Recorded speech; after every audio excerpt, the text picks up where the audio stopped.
Hello and welcome along to another episode of this FM19 story, part of the furniture with me, Daniel. It's season 13, episode 3, and today, after settling into our Premier League season, we face the leaders Chelsea at home in the midst of an injury crisis as well. It looks like Chelsea have got one too, so it could be an interesting game in that regard, but we've continued to have a decent start to the season, despite having a whole host of first team players unavailable. So I have to say, one thing I have accepted in this series so far is, bar a couple of years in the Championship, we've been very lucky with injuries, but that's not the case this season, and for a rare occasion we're going to be going to the medical centre for the first feature of the episode. So we've got 4 current injuries, and unfortunately a lot of them have been long term. So James Hayes has been out for around a month with a twisted ankle. He's back in the next week or so, so after this international break he should be fine and ready to play again. The other one's Michael Duncan. He's got pulled knee ligaments. Again, he's been out about a month. It just meant that Darren Palmer, the youngsters, played in the Carabao Cup games. But the 2 big ones that are unavailable, Gerben Bakkenes, the holding midfielder, the £46 million signing, the big earner at the club, he's torn his hamstring and he's out for 3 to 4 months. Unfortunately, his physical attributes are getting affected, which is a little bit of a concern for me at this stage, but he is going to be back in 6 weeks or so hopefully we'll have him back for the busy Christmas period. And then in the last couple of games, Diogo Suso, the back at right winger, he's managed to pick up a long-term injury too, a broken ankle for 2 to 3 months, which is a couple of weeks into now. His bravery's dropping and I'm sure the rest will go with it eventually, so it's a little bit of a concern early on in the season. We've also had some other minor injuries too. If we go into the squad screen so you can see, Dimitri Lapin's just coming back to fitness. He was out for 3 to 4 weeks after an initial little injury earlier in the year. That means that all 3 of our first choice midfielders unavailable, and Vladimir, Probert and Omar have been the only 3 we've been able to select. They've all done pretty well, Probert outperforming Omar in fact, but they've managed to help us get some of the results, and that's the most important thing for us at this stage. So if we go and have a look at those results, obviously we were very concerned after the first game of the season. That one we played against Liverpool in the last episode. They absolutely thrashed us 5-0. We weren't as concerned as we possibly should have been, as it was just a crazy 10 minutes, a couple of howlers individually, particularly Stevie Maxwell at the back, and a couple of new young players that hadn't quite gelled in the squad yet. Bakkenes hasn't yet had the chance, as he's obviously been out injured most of the time, and some of the others have settled in a bit now, so hopefully that means we'll start to improve. But since that game, although we haven't been at our fluent best, and we very rarely had our best side available, we have managed to sneak a lot of narrow victories, something we've been really good at in our first 2 years in the Premier League. So we followed up the Liverpool game with a 1-0 win at home to Bournemouth, Hernan Air with a winner 5 minutes from time, a really decent finish, and it just meant we got the 3 points despite playing poorly. In that one, Omar came off the bench. We just dropped him and brought Dimitri Lapin back in to make sure that we had as much experience on the pitch as possible, and as few new signings playing as we could get away with. We then drew 1-1 away to Watford after scoring a first minute goal from Daniel Kozul. They equalised before half time and pressed the whole second half, but we managed to hold on and I was delighted with that. Before we faced League 2 Cheltenham at home in the Carabao Cup second round, a really easy victory. The first half was pretty poor, but in the second period McGregor got his first goal for the club, Jimmy Lindstrom scored after coming on the right wing, and Lee Milne was the best penalty taker on the pitch, so he took the one in stoppage time, our goalkeeper getting off the mark this season. And then into September, our first game was at home to West Brom. You'll notice that Richard Quirk has been playing right back in all of these games. That's because Talasise was out for a month too. We've had so many little injuries that we just had the squad stretched to the bare bones, but all the lads that have come in have done okay, and they've managed to get us over the line where possible. Recchio, the backup centre half, he's someone we mentioned could have got into the squad, but he was out for 6 weeks as well, and has only been on the bench for the last 2 or 3 games. But against West Brom, we went into the international break in style. We were comfortably 2-0 up until stoppage time, where we did allow a grandstand finish by conceding a goal in the 92nd minute, but Dimitri Lapin with his first of the season, and Kozul continuing his good scoring form. After the international break it didn't go so well. That one you'd probably expect away to City. We just tried to contain them and keep our shape, and in the end 3-0 was just about deserved. Paul Williams got a hat-trick for them. He's a world-class elite striker, 82 goals in 117 caps for the US, and over 50 goals for Manchester City, having played for Borussia Dortmund before that. However, we did get back to winning ways at home, this time against Middlesbrough, and a more than welcome clean sheet as well. Hernan and Lee Rutherford with his first of the season, as we comfortably went ahead before half-time. And in a narrow scrape penalty victory against Northampton, Omar missed one. He's not had the best start of this club, but fortunately for him, Lee Milne saved two, and we snuck through 4-3 on penalties. We're at home again against Burnley in the fourth round, though obviously this is a much tougher test, but we're only 3 rounds away from Wembley now, so it might be one we want to throw our weight behind. It looks like we're going to be safe in the league again, so possibly it's an opportunity for us to chase another trophy. Having said that, in the last game before this episode, we did lose at Tottenham. Again, we were forced to go a bit more defensive. Omar's really struggling. He's not settling in too quickly. Everyone else seems to be doing all right now, but Omar's just not been able to find his form. It's a shame because he's a wonderful player on paper, but we just haven't found the right role for him yet. I'm sure it'll come in time. We're just going to have to be patient with him, particularly as we haven't got any backup options. So we're playing the leaders Chelsea today. It's going to be a very difficult task. Both sides have got a lot of injuries, but I'm sure Chelsea have got a bigger and stronger squad. So let's go and get into it, see what we can do on the day, but I think we might have to contain them towards the end if we're hanging on for a 0-0 or a draw of some description. So let's go to the preview and confirm the fact that Chelsea are heavy favourites. They're 1-2 on, we would expect just as much. They're top on 19 points, they haven't lost a game yet, and we're sitting comfortable in mid-table, remarkably above Manchester United. 10 points off 7 games, we'll happily repeat that, as after 35 that means we'll be on 50. I'd have no complaints if that were the case, as we look to push for the top half this year. It's going to be difficult with the injuries, and some of the younger players taking a while to adapt, but I've got full faith in these boys, and hopefully they'll deliver. We've just got to get through this month or so without our first 11. But if we put the lineup in order and go through the 11 for today, we've got Stevie Maxwell in goal, Richard Quirk and Lonergan Irwin are the fullbacks with Bedger and Leclerc in the middle, Vladimir's in the holding role with Probert and Omar in central midfield, and Aaron Kozzel on the wings behind Rutherford up front, who got off the mark for the season against Middlesbrough. Dimitri Lapin's on the bench as again he's struggling for fitness. We're not able to get him much football at the moment, and that means Omar continues to play alongside Ray Probert the youngster, still only 2 stars of ability, but he is improving rapidly. This little spell of football will certainly help him out, and hopefully it will give him inspiration off the pitch to try and develop further in training. We've got young Darren Palmer on the bench as the sub-striker, again because Michael Duncan's still out, and Hayes isn't quite fit enough for the bench yet, so we are pretty much down to the bare bones for this one. A few of the returning defenders are on the bench. Lidio, Cisse and Recchio have all had spells with injury, but they're on the bench for this one, so they're available if needed.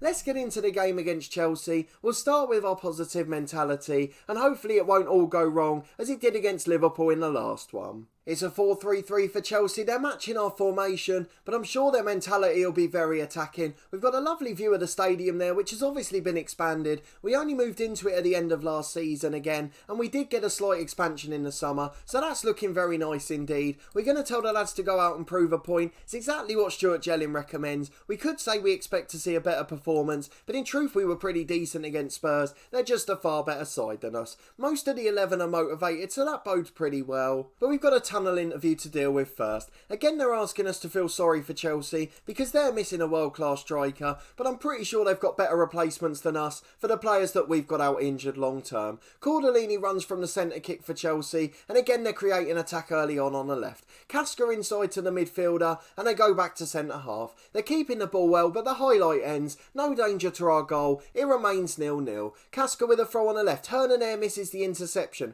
Mattiazo chasing into the 25-yard zone, into Leon Bailey, the youngster from real life. What a wonderful effort that was, but he was just offside after a brilliant save. It's Bailey in holding midfield for Chelsea. He gets it wide to the right winger. Into Leon Bailey again. Brilliant tackle by Kozzel. It's behind for a corner kick though. The danger's not over yet. Bailey with the in-swinger. Obviously at Leverkusen in real life. He's a big experienced winger now, and his delivery found a free header at the back post, but Maxwell made a brilliant save to his right. Bailey will take it again from the other side, an outswinger on this occasion.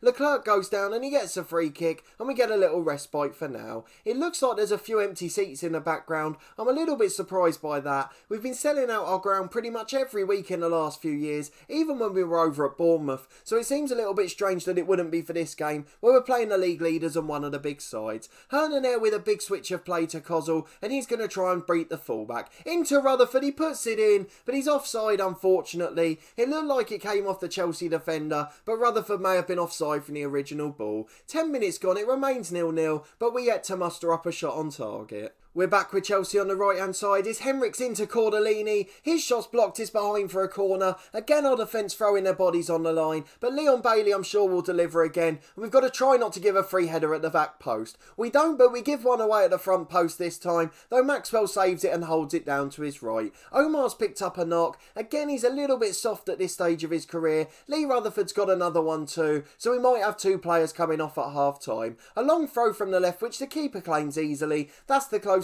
we've come to creating a chance. It's Gomez, the Chelsea keeper, a long kick downfield, straight to Matiazo. He's got two running off him. One of them's Leon Bailey on the right. Leclerc heads it away as far as Omar, and he finds Kozul. Rutherford's running off him. Can we create a chance now? Into the box on the left. He's been dragged wide. Gets it into Kozul, though, a brilliant header, and Gomez tips it wide from the left-hand side. A fantastic save from the Chelsea keeper. Kozul with the in-swinging delivery, but it doesn't beat the first man. It's so frustrating watching that happen, as he's been slide challenged on the second occasion. 10 minutes to the break and it remains 0-0. But Chelsea have a corner. It's in at the front post. Cordellini flicks it on and Antonio standing at the back stick just taps it in from a yard out. It's really easy for Chelsea and conceding from a set piece is criminal. We didn't mark up and the man at the back post was free with a tap in from a yard. We've got to half time. It was a pretty decent performance in truth, but giving away such a silly goal from a set piece really isn't the best of things to happen at the moment. We're going to tell the lads to go and prove a point, and the one big problem we've got in this second half, yes we can take Lee Rutherford off, but we've only got the youngster Darren Palmer. He can't finish and he's not particularly good, and at 17 he's only got 6 league appearances for the club. The only other option we've possibly got is either Daniel Kozul up front. He's natural in that role and can do it pretty well anyway, so I think that may be what we have to do with Grant McGregor coming on the left hand side. So Kozul's going to go up front. The first time he's done that for the club. Grant McGregor on the left, and Omar's going to come off a little bit later on, but we can't give Lappin more than 30 minutes. We're following the medical advice on that one as Probert gets the ball from the kickoff. It's Bedger into Omar again, out wide to McGregor, and all this football's going to help the lads as Leon Bailey's helping out defensively now. A minute gone in the second half and Chelsea maintain their 1-goal lead. It's a throw at left back with Lauro and it's going to be played along the back for Chelsea. There's no pressure on them at all back there as Kozul's the only man up front and he probably doesn't understand that tactic now, as when's the last time he would have played in that position? Certainly wasn't at this club, so it's at least 2 years and he didn't really get many games for Spurs, so it's probably been a bit longer than that. Bailey delivers and Maxwell's made another howler. He's been absolutely brilliant in the games in between, and then as soon as we come back into the limelight he makes another disastrous decision. This one wasn't as bad as the one with his feet against Liverpool, but again just a poor bit of goalkeeping, and it's not the terrible goalkeeping that matters, it's the decision making that's the problem. But Kozul's got one back with a poacher's finish, hits the post from a header, it comes back out to him and he drills it into the net, and we've got a lifeline at home to Chelsea. Omar's got another little bit of injury news, so we are going to take him off now. He keeps complaining about it, so Lappin comes on, but that means the nervous Ray Probert's playing 90. We don't have any other options in the middle, so he's just going to have to get through the game. Dimitri Lappin's on in the role he played last year. Hopefully he'll be able to fulfil it well. It's a throw on the left for Casca as Chelsea bring it over halfway. Matiazo in the middle with plenty of space. They're just keeping the ball comfortably. We've got a warning to close down Beachy, but again he only got a free header because Maxwell came. If he'd stayed in goal, he would have just picked the ball up. It was straight down the middle. There was no need for any work from the striker. He's in behind again here. Poor decision making from the defender. Maxwell makes a good save on this occasion. He's a good shot stopper, but he just makes poor decisions, and that's probably the difference between him and the world-class keepers. Henriks gets it in, Leclerc hacks away, and with 20 minutes to go, we're going to have to think about our final change. But before that, we've got Chelsea with another highlight. They've given it away to Lonergan Irwin, and Grant McGregor, the sub, can charge forward. He gets Kozul in behind, he's in one-on-one. A brilliant save by Gomez to his right. It's another corner for Torquay. Kozul's going to take it an outswinger, but what a wonderful bit of goalkeeping. McGregor gets it into the back post to Irwin. He's been challenged and it deflects back off him. A goal kick for Chelsea as they survive. We've had 3 clear-cut chances chances to Chelsea's 1, and that just proves we haven't taken our chances and given away a silly goal at the back. If Maxwell hadn't made that howler, it'd be 1-1, and if we had Rutherford up front, it'd probably be 2 or 3-1. Leclerc gets it back to Quirk in the middle. We're really starting to assert our dominance on this game now. Chelsea sitting back a bit more pragmatic in their approach, and we've got to try and break them down. Leclerc's got it a centre-half to Vladimir, and they just keep playing 1-2s. It finally goes wide to Hernan with Richard Quirk looking on the overlap. Probert finds him, he's in behind the fullback, gets it to Kozul, another great save. Gomez tips it away to the left, McGregor gets it back to Irwin. Delivers to the back post, but he's headed away. Lonergan Irwin gets a third attempt. Vladimir finds Probert, he's been robbed of possession,